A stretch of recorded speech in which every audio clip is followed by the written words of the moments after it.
La Coupe Canada Labatt 87 s'est officiellement mise en branle le vendredi 28 août à Hartford, au Connecticut. L'équipe américaine, formée avec des joueurs de la Ligue nationale, recevait alors la Finlande qui comptait entre autres sur les talents du gardien Kari Takko. Mais même ses prouesses n'ont pu aider son équipe nationale. Les Finlandais n'ont démontré aucune finesse dans leur jeu tout en étant bafoués dans toutes les facettes du jeu. Cependant, ils n'ont pas reculé devant l'adversité, combattant à chaque instant avec l'énergie du désespoir. Peu à peu, toutefois, la frustration devait s'emparer d'eux. Les esprits s'échauffent, les bâtons sont élevés dans l'espace réservé aux gardiens de but et le filet sort de ses amarres.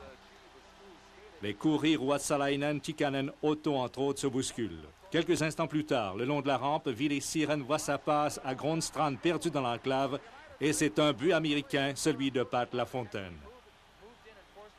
Pat Lafontaine, laissé seul devant Takko, a pivoté et son tir précis a déjoué le gardien finlandais, 1-0 États-Unis. Le premier but de la Coupe Canada Labatt, édition 87, était alors marqué.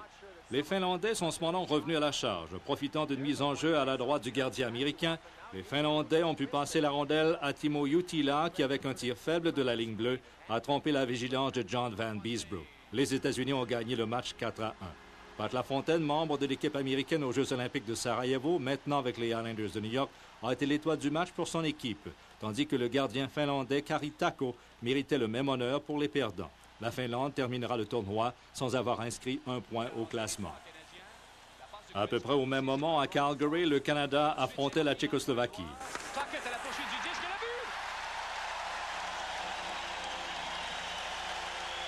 Kadlec, là, s'est interposé au tout dernier moment. Pachek, le capitaine, un tir bloqué par Crossman. Et là, c'est Liba, une passe devant et le but! Pachek. Dusan Pachek qui a reçu la La marque était égale 3-3, quand le Canada prenait les devants 4-3 lors d'un avantage numérique, un but de Paul Caulfield. Donc, on veut absolument marquer le prochain but dans le match, le mieux. Une courte passe à Gretzky. Il hésite, il cherche une ouverture, un coéquipier. Oh! Et le but! C'est Caulfield qui est venu de nulle part, et c'est lui qui est venu déjouer le gardien Dominique Hasek. Plus tard, c'était au tour des Tchécoslovaques à marquer, eux aussi lors d'une supériorité numérique 4-4. La passe de l'autre côté, là c'est Crossman qui voit le relais jusqu'à la ligne bleue. Erdina reprend, une passe derrière le but, et le but! Sur le beau relais de Jirji Erdina. C'est une nouvelle égalité. Je me demande si la rondelle n'a pas touché le bâton d'un des joueurs de l'équipe canadienne. On verra de plus près. Voilà, Hartsburg rentre. Ayant le vent dans les voiles, les Tchécoslovaques sont venus près de prendre les devants. Et un super arrêt! Oh, the Grand Fjord!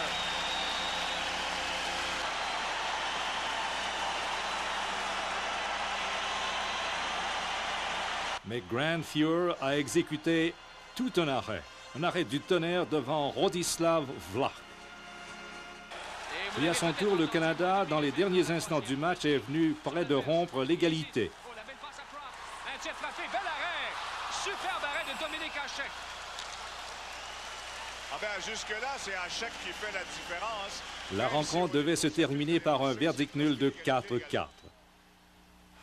Après avoir battu la Finlande 4-1 le 30 août, le Canada se retrouvait au Cox Coliseum de Hamilton face à la formation américaine, qui avait eu raison de la Suède 5-2 le 31 août. Dès le départ, la robustesse était de mise. Après Bob Carpenter qui fait trébucher Hartsburg, c'est au tour de Rick Tocchet de se ruer sur Phil Housley, qui a eu de la difficulté à se relever.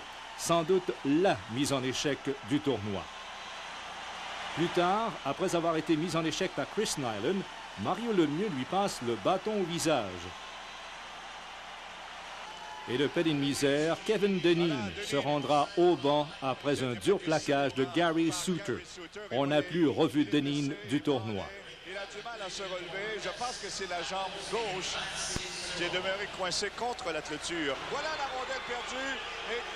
Pendant ce temps, Pat Lafontaine s'emparait d'une rondelle libre pour ouvrir la marque 1-0 États-Unis.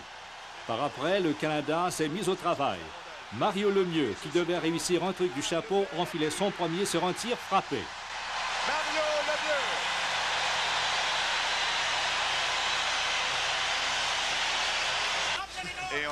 carrière pas si mauvais. C'est Gretzky qui était là derrière, qui reçoit la passe.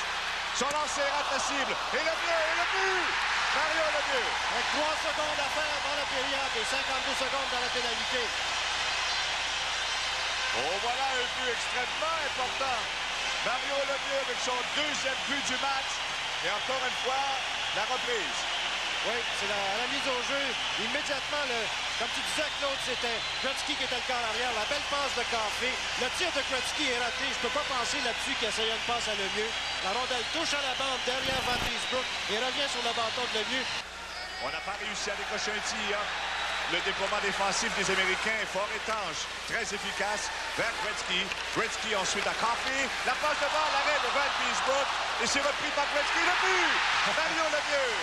Voilà le truc du chapeau. Ces 3 buts de Mario Lemieux, arrachés durement aux Américains, permettaient au Canada de vaincre 3-2. 2 jours plus tard, les Américains se retrouvaient à Hartford, au Connecticut, à nouveau, où ils devaient affronter la puissante machine soviétique.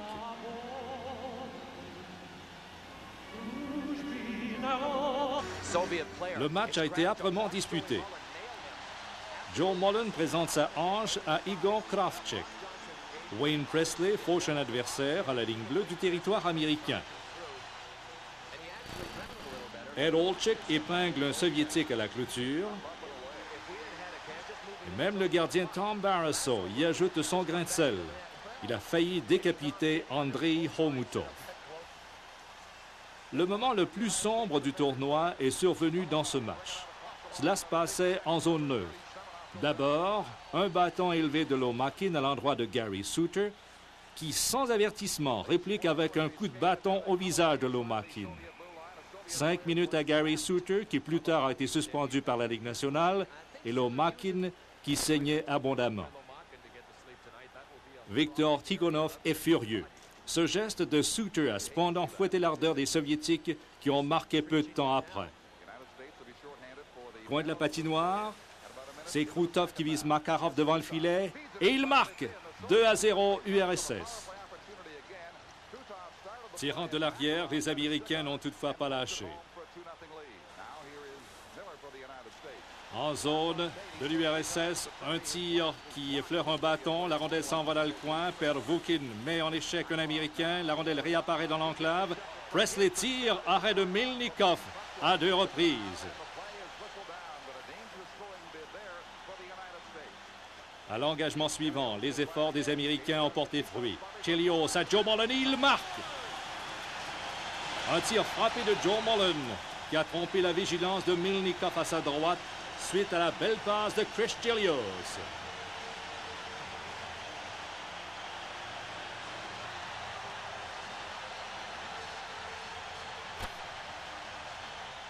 Même aidé par une foule bruyante et après avoir gagné une décision sur le mesurage d'un bâton, les Américains n'ont pu vaincre. Les Soviétiques ont par la suite réussi 3 buts pour finalement l'emporter 5-1.